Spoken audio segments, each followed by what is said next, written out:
शेतकऱ्यांचा सुद्धा एक दिवस असला पाहिजे. सांगा, कधी हे सगळे प्रश्न सोडवता? किती दिवस लागतील? साधारणपणे 2 महिने. मग तोपर्यंत तुम्ही उपाशीच. जेव्हा निवडणुका असतात तेव्हा कोणतीही समस्या असली तरी अर्ध्या तासात पास करता. रात्री उशिरा येऊन सुद्धा सत्र चालवता. बरोबर बोलला. तर बाजार समित्या एपीएमसीला टुरिस्ट स्पॉट बनवायचा का? एपीएमसी बाजारात शेतकऱ्याला स्वतःला यावं लागेल. यापुढे एकही शेतकरी तिथे येणार नाही. दलाल स्वतः येऊन शेतकऱ्यांकडून माल घेऊन जाईल. अडते नाही पाहिजे. नेक्स्ट, शेतकऱ्यांच्या आयुष्याचा इन्शुरन्स. नाही जमणार, त्यात खूप खर्च होईल. सगळ्या खात्यांमध्ये पीएफ आणि ग्रॅज्युटी सोबत सुट्ट्यांचा पगार सुद्धा मिळतो ना. पे कमिशनच्या म्हणण्याप्रमाणे पगार सुद्धा जास्त असतील. यापैकी कोणी 1% तरी शेतकऱ्याला दिलाय का? हे बघ, हे फायनान्स डिपार्टमेंट तुझ्या समोर आहे. तूच विचार त्यांना. सीएम साहेब, फायनान्स डिपार्टमेंट तुमच्या सोबत आहे. तुम्ही तर चर्चा करा. आणि काय? यापुढे बियाणं शेतकरी स्वतःच तयार करेल.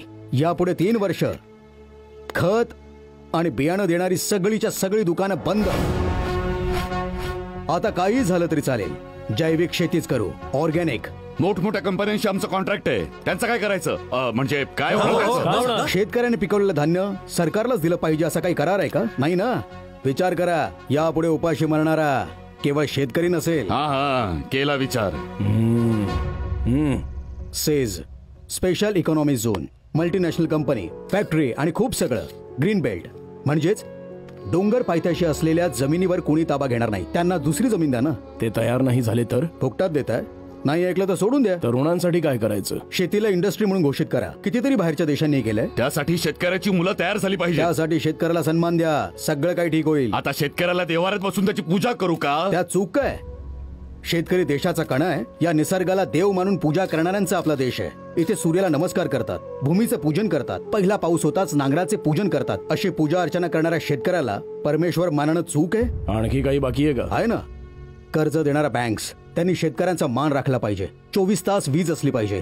त्यासाठी 12 तास डबल फेज, ते सुद्धा दिवसाच्या वेळी. दिलंय ना. एमएनसी कंपनीला पॉवर दिली आहे की. अरे द्या ना. जमीन फुकट, tax free, infrastructure free, power free. किती दिवस? काही दिवस बंद करा ना. शेतकऱ्याला द्या. आधी गरीबावरचा ताण तरी कमी करा. त्या बिचाऱ्यांना 1 रुपयात 1 किलो तांदूळ, हा पळाला तो पळाला असं सांगून शेतकऱ्यांवर अन्याय होण्याआधी तो थांबवा. 60 रुपयाचा भात खाण्याकरता शेतकऱ्यांचा स्वाभिमान वाढवा. आणखी काही बाकी आहे का? शेतकरी दिवस, फार्मर्स डे. आता हे काय नवीन? त्याने काय होईल? शहरात राहणाऱ्यांसाठी father's day, mother's day, teachers day, Valentine day celebrate करताना मग फार्मर्स डे का नाही?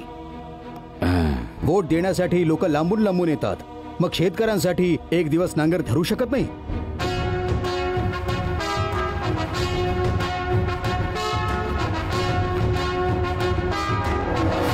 शेतकऱ्यांचा सुद्धा एक दिवस असला पाहिजे. हीच आमची समस्या आहे. सांगा, कधी हे सगळे प्रश्न सोडवता? आम्ही हे सगळं कॅबिनेट समोर मांडू, त्यावर चर्चा केल्यानंतरच काय ते सांगू. किती दिवस पाहिजेत तुम्हाला? अधिवेशन बोलवावं लागेल. दोनही सदनात चर्चा झाल्यानंतर सांगू शकू. किती दिवस लागतील? साधारणपणे 2 महिने. मग तोपर्यंत तुम्ही उपाशीच राहा. हे तर तू ब्लॅकमेलिंग करतोयस. हे बघ, बिल पास झाल्यानंतरच हे होईल. You are right. जेव्हा निवडणुका असतात तेव्हा कोणतीही समस्या असली तरी अर्ध्या तासात पास करता. रात्री उशिरा येऊन सुद्धा सत्र चालवता. शेतकऱ्यासाठी शेतकऱ्यांमध्ये राहूनच निर्णय झाला पाहिजे. म्हणजे पाहिजे.